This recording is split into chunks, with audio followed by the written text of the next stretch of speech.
ओम नमः सिद्धेभ्यः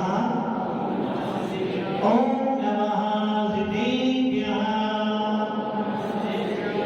ओम नमः सिद्धेभ्यः यदैका भावेन तनुदितमनहरे त्वयः छानादा सिद्धस्वर्गी गणेशप्रथमथा स्वजनिधि लभन्ते सद्भक्त्या सेवे सुते समानं किमगता महावीरे स्वामी नयन प्रतिगामी भवतु मे महावीरे स्वामी नयन प्रतिगामी भवतु मे महावीरे स्वामी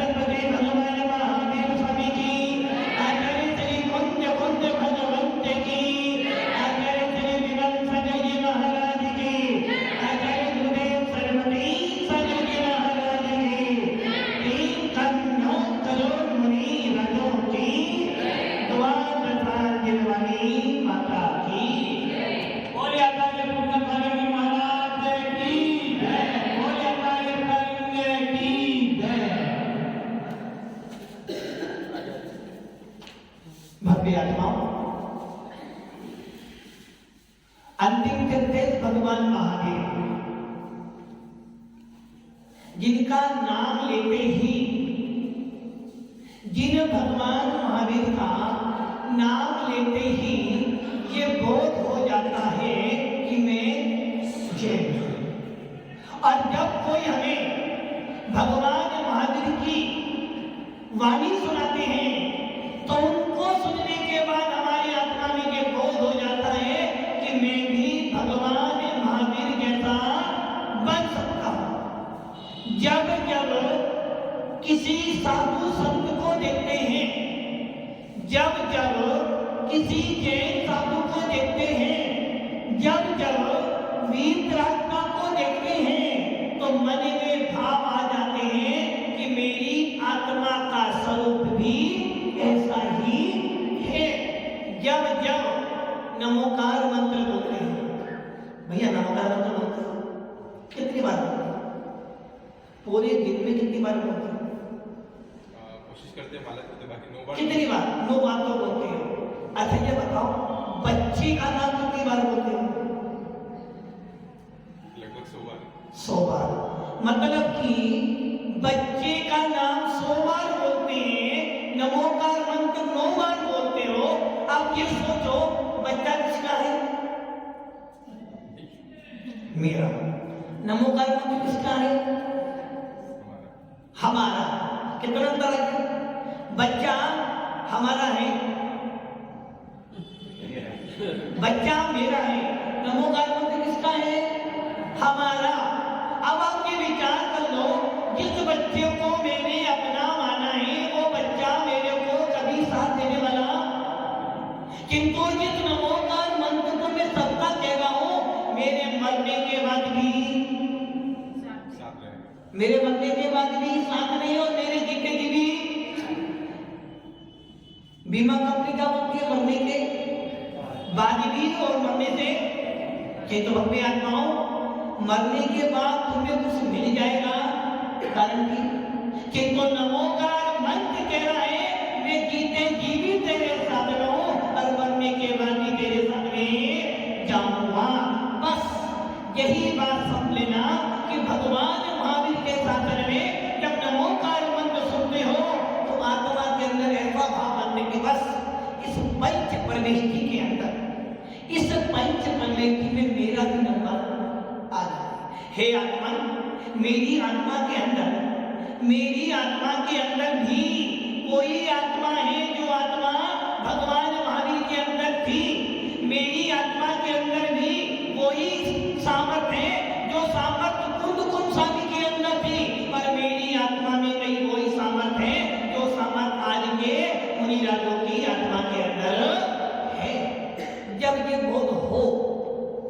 जब ये विचार मन में आए तब समझना कि मैं चैन हूं।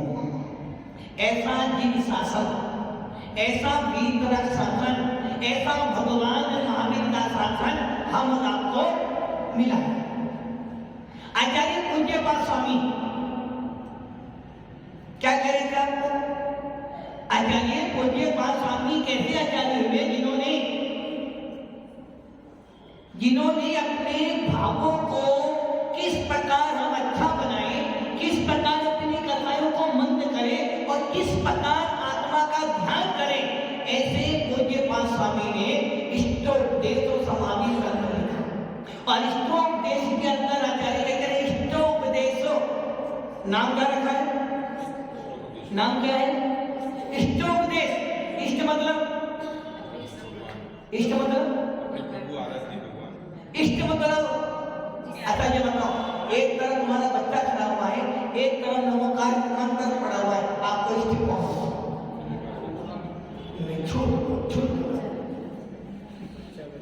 एक तरफ आपका बच्चा रखा हुआ है, एक तरफ रखा हुआ नमोकार मंत्र, आपके लिए इष्ट कौन होगा? यदि बच्चे को जरा सी खांसी आ जाए तो और नमोकार मंत्र का भी बोलो कि चलेगा। इसलिए इष्ट उपदेश मेरे लिए इष्ट क्या है? जिसको अपना कर मेरी आत्मा भगवान बने वो तो है इष्ट, और जिसको अपना कर मेरी आत्मा संसार में घूमे वो मेरे लिए इष्ट नहीं है। इसलिए इष्ट मेरे लिए कौन होगा? मेरी आत्मा से बड़ा मेरे लिए कोई इष्ट,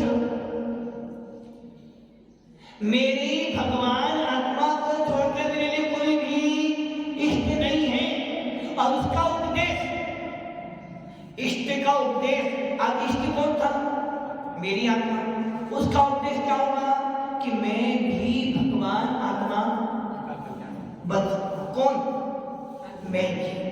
मैं भी भगवान जैसा बन सकता हूं। इसका उपदेश किसमें कहा गया है उसको कहते हैं इष्टोपदेश। और वो कौन कह रहे? पूज्यपाद। पूज्यपाद स्वामी कह रहे कि हे आत्मा, हे भव्य जी, क्या करना है तेरे को? अपनी आत्मा में ऐसा उपदेश धारण कर जिसको सुनकर तुझे अपने इष्ट की प्राप्ति हो जाए। और मेरे लिए इष्ट क्या है? हाँ भैया, इष्ट क्या है आपके लिए? आपके लिए इष्ट क्या है? आपके लिए प्रिय क्या है? आप सोच लो, आप जैन कुल में पैदा हुए हो, बचपन से नमोकार मंत्र सुन रहे हो, बचपन से देवता गुरु की भक्ति कर रहे हो, गिनवानी सुन रहे हो, फिर भी आपको अभी तक ये सोचना पड़ रहा है कि मेरे लिए इष्ट क्या है? अरे भी ये तो सब जानते हो, इस धरा का इस धरा पे सब धरा विश्वास से श्रद्धा नहीं। इस धरा पर इस धरा का इस धरा पर इस धरा का सब धरा खाली हाथ आया था मुट्ठी बांधकर। गलत हो गया, गलत हो गया ना? खाली हाथ आया था मुट्ठी बांधकर जाएगा, और मुट्ठी बांधकर आया था खाली हाथ जाएगा? खाली हाथ आया था, खाली हाथ चला जाएगा। कौन? मैं। और शरीर? भैया शरीर कहीं नहीं जाने वाला, शरीर कहीं जाने वाला नहीं है। मान गुरु का कहना, अरे मान गुरु का कहना, नहीं तो पैसे आएगा, माटी का पुतला माटी में मिलन। शरीर कहीं नहीं जाने वाला। शरीर तो पहले भी माटी था, आज भी माटी है और कल भी माटी ही रहेगा। और जो पुतल है, किंतु मेरे अंदर, इस शरीर के अंदर, इस माटी के अंदर, इस पुतल के अंदर कौन बैठा है? भगवान आत्मा बैठी है। और वो भगवान आत्मा कैसी आई थी? कैसे? खाली हाथ आई थी। हाँ भैया, क्या करते? जॉब है, सीए। सीए क्या करते हो? सीए सबकी बैलेंस शीट, सबकी बैलेंस शीट को कवर करते हो। जिसने घाटा करा उसकी बैलेंस शीट संभालते हो, जिसने ज्यादा कमाया उसकी भी करते हो, और 31 मार्च को सारी बैलेंस शीट आपको फॉलो करनी है। अब आप ये सोचो बैलेंस शीट बनाते हो किसकी बनाते हो? अपने अपने क्लाइंट के बनाते हो। अभी वो तुम्हें पैसा ना दे तो बैलेंस शीट, मतलब कि दुनिया की बैलेंस शीट बनाने का ज्ञान है। दुनिया की बैलेंस शीट जो बेकार हुई तो उसको सुधार देते हो। एसीए का मतलब है कि 2 नंबर का पैसा 1 नंबर में कर दो। किंतु भैया इतनी मेहनत तो दूसरों की फाइल बनाने में करते हो, कभी अपनी बैलेंस शीट, कभी अपनी बैलेंस शीट बनाई? मैं कितने की दिन भर में कितनी खपाई करता हूँ, कितने पाप करता हूँ, कितनी बुरी भावना भागता हूँ, कितनी शुभ भावना पाता हूँ। हमने कभी अपनी बैलेंस शीट को बनाने का प्रयास जब भी बनाई सामने वाले की बनाई है, और जब जब सामने वाले की बैलेंस शीट बनाओगे अपनी आत्मा से दूर जाओगे। इसलिए पूज्य पाद स्वामी कह रहे कि हे आत्मा, शरीर को दादाजी शरीर साथ में जाएगा नहीं जाएगा फाइनल? अच्छा साथ में क्या जाएगा? साथ में क्या जाएगा? जो भाव बनाए हैं कोई भावों के अनुसार कर्म जाएंगे। इसके बाद भी हम क्या कर रहे हैं? फिर भी राग देश किए जा रहे हैं। ये जान रहे हैं कि जो मैं कर्म करूंगा, जो मैं भाव बनाऊंगा वो कर्म बंद होगा, और जो कर्म बंद होगा वैसे वैसा मुझे फल मिलेगा। और जो कर्म मैंने बांधे हैं वो सब मेरे साथ में, उन कर्मों के बीच में कोई साथी क्यों मिलता? सीए हो, अच्छे पैसे कमाते हो, वो सब कौन खाता? वो सारे पैसे कहाँ जाते हैं? घर परिवार किसको देते हो? माँ को देते हो, पत्नी को देते हो? पत्नी को। मतलब कि माँ ने तुमको 20 साल 25 साल तक अपने आंचल का दूध पिला पिलाकर इतना बड़ा किया, और जब तुम कमाने के लायक हुए तो माँ सोच रही थी कि बेटा जब कमा के लाएगा तो सबसे पहले मुझे देगा। शादी से पहला बेटा सारी पेमेंट किसको देता था? माँ के हाथ में देता था। किंतु जैसे ही शादी हो गई क्या हो गया? क्या हो गया? माँ सोच रही थी कि बेटा भी मेरा है, किंतु जैसे ही शादी हुई 7 फेरे क्या ले लिए, माँ तो भी जारी हो गई, परी आए और पत्नी अपनी हो गई, और तमाम काम के कहाँ दे रहे हो? कहाँ दे रहे हो? पत्नी को दे दो। मतलब कि क्या वो यही तो है, ये अपनी वस्तु का बोझ नहीं हो पा रहा है।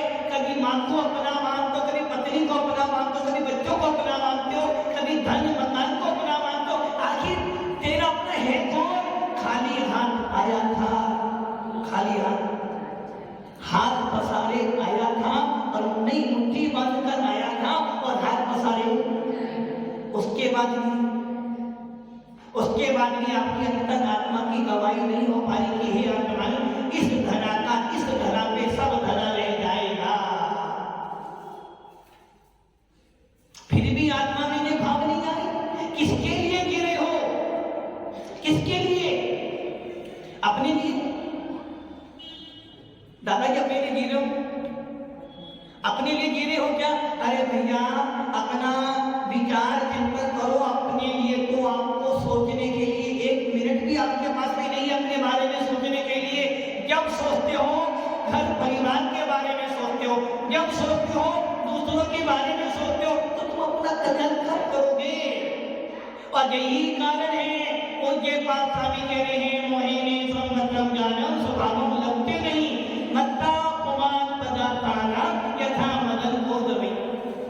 क्योंकि मेरे ज्ञान में, मेरी आत्मा में ज्ञान था, और वो ज्ञान कैसा था? निर्मल। क्योंकि ज्ञान का काम है जानना। ज्ञान का काम क्या था? जानना।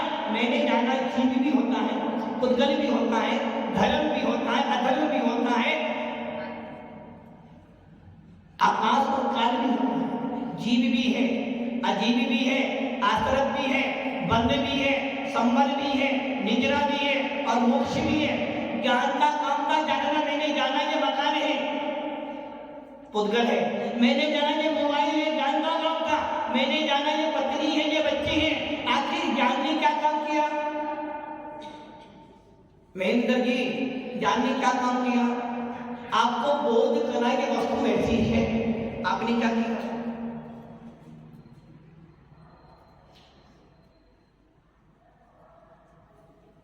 आपने क्या किया? ज्ञान ने क्या किया?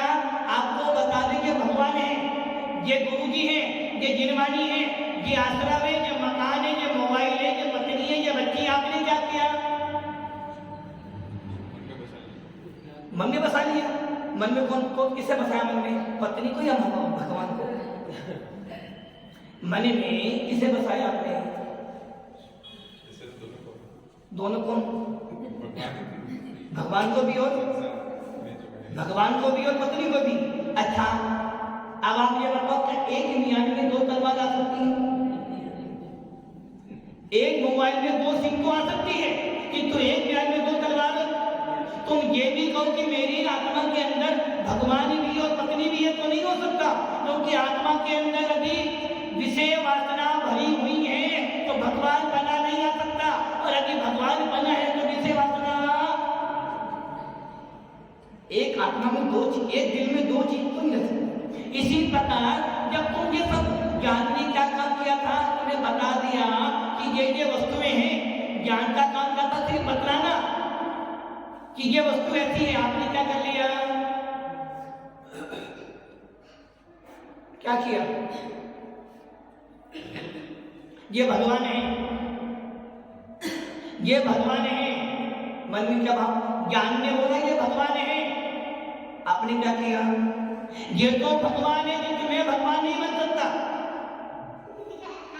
ज्ञान का काम क्या था?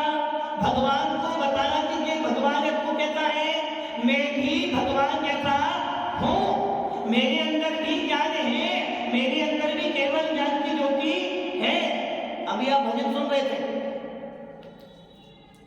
क्या भजन था? भजन की पंक्ति क्या थी? अभी भजन बोला था ना। हाँ, मुनियों ने जानी, ऋषियों ने समझी,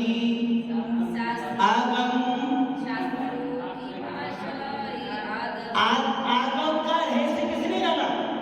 मुनियों ने जाना। आगम किसने लिखा? मुनियों ने लिखा। किसने लिखा? कि इस आगम को पढ़कर जीव तत्व, जीवात्मा अपने स्वभाव को जाने।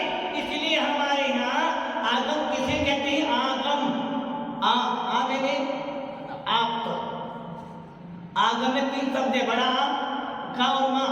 आ मैंने आप के द्वारा आया हुआ। और आप कौन होगा? जिसके ज्ञान में राग देश मोह नहीं होगा। यदि भगवान में राग देश मोह है तो उसका ज्ञान कैसा हो जाएगा? मोह से आच्छादित। और जिनका ज्ञान मोह से आच्छादित हो जाएगा वो कभी सत्य बात। इसलिए पूज्य पाद स्वामी कह रहे मोहिनी संवर्तम ज्ञानम स्वभाव लगते नहीं। जिसका ज्ञान राग देश से आच्छादित हो जाएगा वो वस्तु के स्वभाव को प्राप्त नहीं कर पाता। आप सबके अंदर भगवान आत्मा है।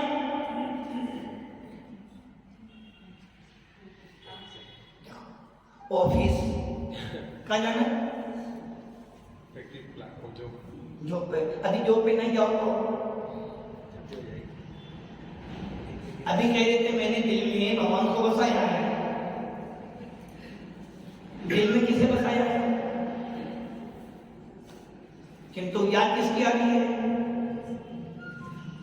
बस इसलिए पूज्य पाद स्वामी कह रहे हैं कि भैया तू एक मियान में दो तलवार रखे, ऐसा काम। एक तरफ तो तुम कह दो मैं मुमुक्षु हूं, एक तरफ तो तुम मैं आत्मा हूं, एक तरफ तो तुम कह दो नहीं मैं तो भगवान जैसा हूं, और एक तरफ मंदिर में आकर तुम कसाई भाव कर रहे हो। कहां तक तुम मुमुक्षु हो गया?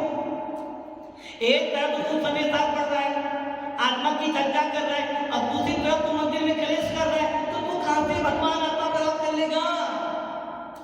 कुंद को स्वामी कह रहे हैं भैया एक मुमुक्षु, मुमुक्षु मतलब श्राव, मुमुक्षु मतलब तो आप मुमुक्षु नहीं, हमने समझ लिया मुमुक्षु मतलब कौन, जो बड़े बड़े सांस पढ़कर मुमुक्षु हो गया, गद्दी पर बैठ जाएंगे, आंखें बंद कर लेंगे और हो आत्मा का आनंद आ रहा है। किसका आनंद आ रहा है? मतलब कि ऊपर पंखा चल रहा है, एसी चल रहा है, पेट भरा हुआ है, गद्दी पर बैठे हैं और कह रहे हाँ हाँ भगवान आत्मा का आनंद आ रहा है। अरे भैया ऐसे आत्मा का आनंद नहीं आता है। आत्मा का आनंद कब आता है? जब साधना करोगे। मुमुक्षु का होता है, मुमुक्षु का क्या होता है? जो मोक्ष जाने की अभिलाषा रखे, जो अपनी आत्मा को भगवान बनाने की इच्छा रखे, जो अपनी आत्मा में भगवान बने को प्रकट करे, उसे कहते हैं मुमुक्षु। मुमुक्षु का मतलब हो गया जिसको भगवान को देखकर आनंद आता हो, जिसको दिगंबर मुनियों को देखकर आनंद आता हो और जिसको जिनेंद्र देव की वाणी सुनते सुनते आत्मा में आनंद आता हो, उसे कहते हैं सच्चा मुमुक्षु।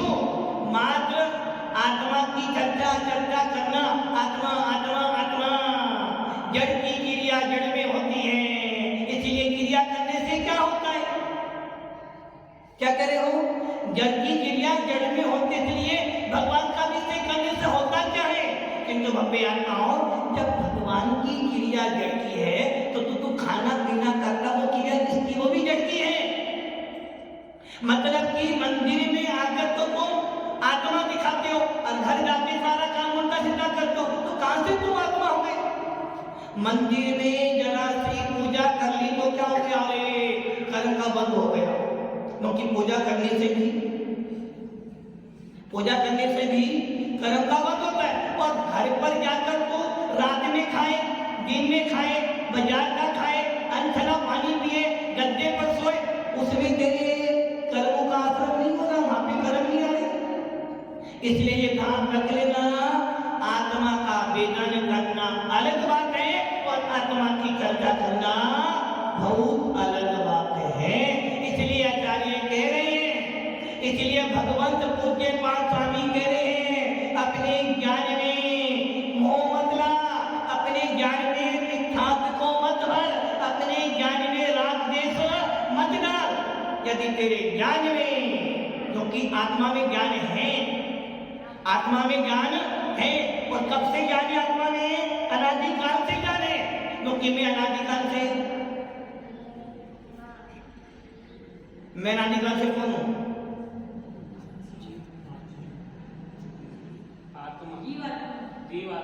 जीव नहीं, अजीब आत्मा नहीं होती, आत्मा ही जीव होती है। मैं अनादिकाल से कौन हूं? आत्मा। और कितनी उथल पुथल हो जाए, कोई चांद पर चला जाए या कोई सूर्य पे चला जाए, किसी के जाने से, किसी के आने से मेरी आत्मा पे कोई प्रभाव पड़ने वाला, मेरा मकान बने या ना बने, मेरी आत्मा पर कोई फर्क पड़ने वाला। किसी का मकान 6 मंजिल का है, किसी की टूटी फूटी झोपड़ी है, तो मकान के बड़े छोटे होने से आत्मा पे कोई फर्क पड़ने वाला। एक बहुत करोड़पति है और एक बहुत गरीब है, किंतु आत्मा पे कोई प्रभाव पड़ने वाला। आत्मा को अनादिकाल से आत्मा थी, है और रहेगी। और जिसमें आत्मा है उन सब के अंदर केवल ज्ञान प्राप्त करने की सामर्थ्य नहीं है। दादाजी नहीं है, क्या है? किनके अंदर? आपके अंदर। कहां दिख रही? हाथ पैर में दम नहीं, हम किसी से कम नहीं। नहीं, हमारे में तो सामर्थ है। देखो अपना शरीर देखो, तुम चलोगे तो जमीन भी नहीं तोड़ पाओगे, वो जो जमीन तोड़ देगा।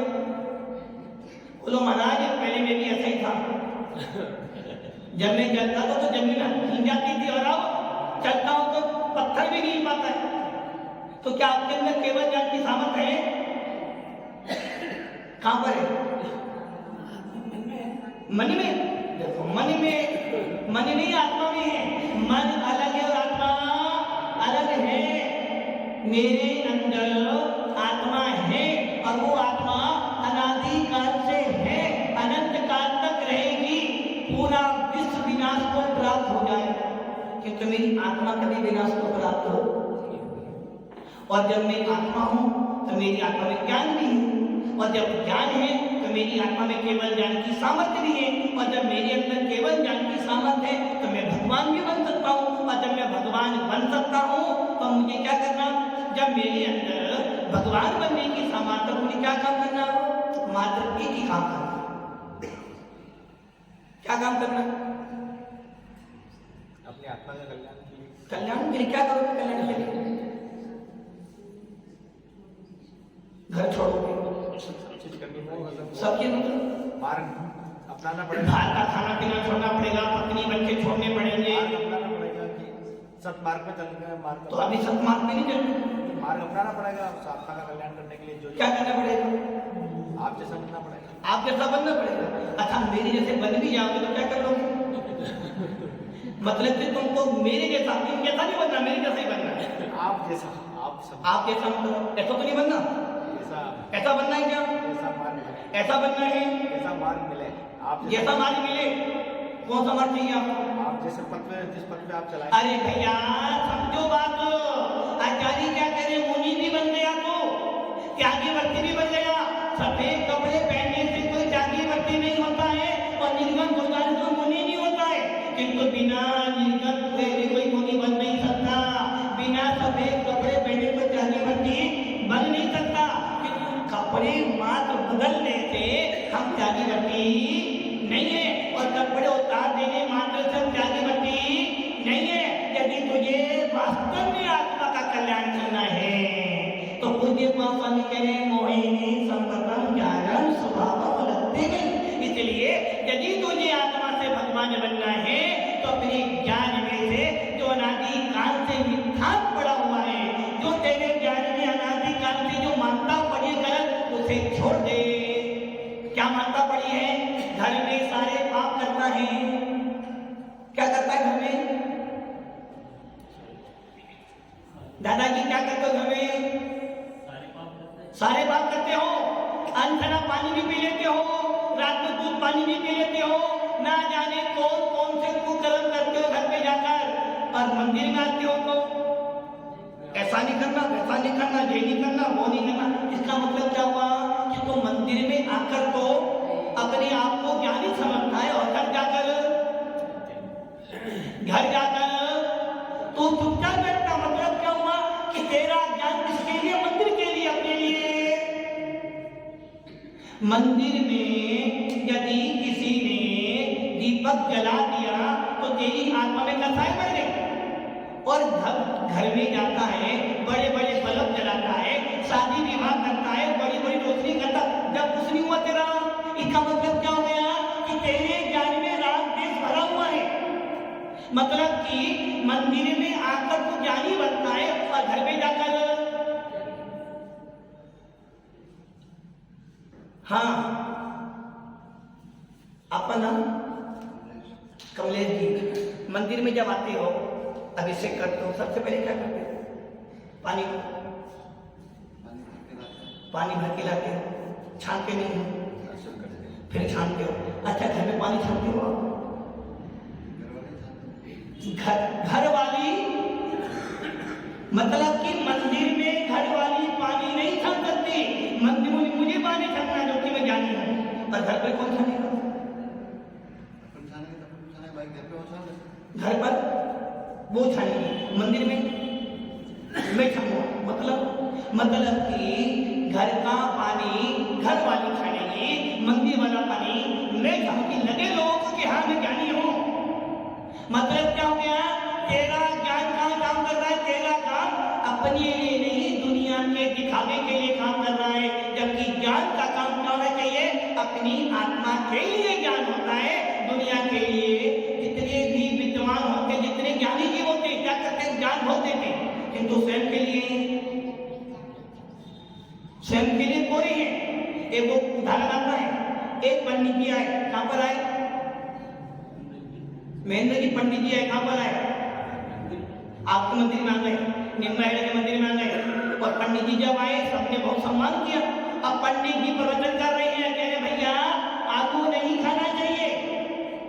बेटा आलू नहीं खाना चाहिए, आलू खाने से पाप लगता है, जो खाएगा आलू उसे भालू बनना पड़ेगा। इसलिए आलू दादा जी आलू खाते हो? खाते हो भाई? दादाजी यदि आलू खाओगे ना तो फिर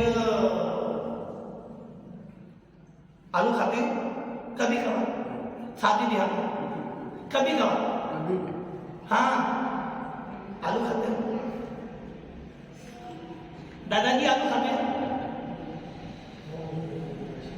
पंडित जी कह रहे हैं जो आलू खाता है वो जैन नहीं है, जो आलू खाता है उसे नरकों में जाना पड़ता है, जो आलू खाते हैं उसे पशु बनना पड़ता है, इसलिए आलू कभी नहीं खाना। कभी चर्चा करेंगे तुम्हारी आलू, अभी तो पंडित जी के आलू की बात करते हैं। पंडित जी ने बोला आलू नहीं खाना, आप खाते हो? खेसार देमा अज्ञानता से हमें तार देना। पंडित जी ने बोला आलू नहीं खाना, पंडित जी ने प्रवचन पूरा करा और पंडित जी बाहर गए, कहाँ गए? मंदिर से बाहर गए। और जैसे ही बाहर गए एक हलवाई की दुकान वाले गरम गरम आलू की सब्जी बन रही थी, पंडित जी ने आलू की सब्जी ली और खा रहे थे। इतने में कौन आ गया? कौन आ गया? वो दादाजी बोलने बोले पंडित जी जय जय जय, पंडित जी आप आलू खा रहे हो? अभी तो आप कह रहे थे कि आलू खाने वाला नरक में जाता है, आलू खाने वाला पापी होता है, आलू नहीं खाना चाहिए, आपको आलू। अरे भैया प्रवचन के आलू अलग थे, खाने वाले आलू अलग थे। मैंने बोला था आलू नहीं खाना, कौन से आलू नहीं खाना? कच्चा आलू नहीं खाना, पक्का आलू खा सकते हो। तो वही हाल हमारा हो रहा है, मंदिर में आकर तुम सारे कानून बना रहे हैं कि तुम अपने घर पर। इसलिए ये समझना ज्ञानी वही जीव होता है जिसके ज्ञान में मोह नहीं होता है, ज्ञानी वही होता है जिसके ज्ञान में मिथ्यात्व नहीं होता है, और जिसके ज्ञान में मिथ्यात्व भरा हुआ है दुनिया को तो ज्ञान बढ़ता है, स्वयं कोरा का कोरा बना रहता है। इसलिए अपने आत्माओं हम सब आत्माएं हैं, इस आत्मा से भगवान आत्मा बनना है। और भगवान आत्मा बनने के लिए पूज्य मां स्वामी कह रहे हैं अपने ज्ञान को मोह से आच्छादित मत कर। यदि तेरा ज्ञान मिथ्यात्व से आच्छादित हो जाएगा तो तुम आत्मा नहीं, तू दुर्गति में चला जाएगा। इसलिए यदि अपने भगवान आत्मा को प्राप्त करना चाहता है तो अपने ज्ञान में से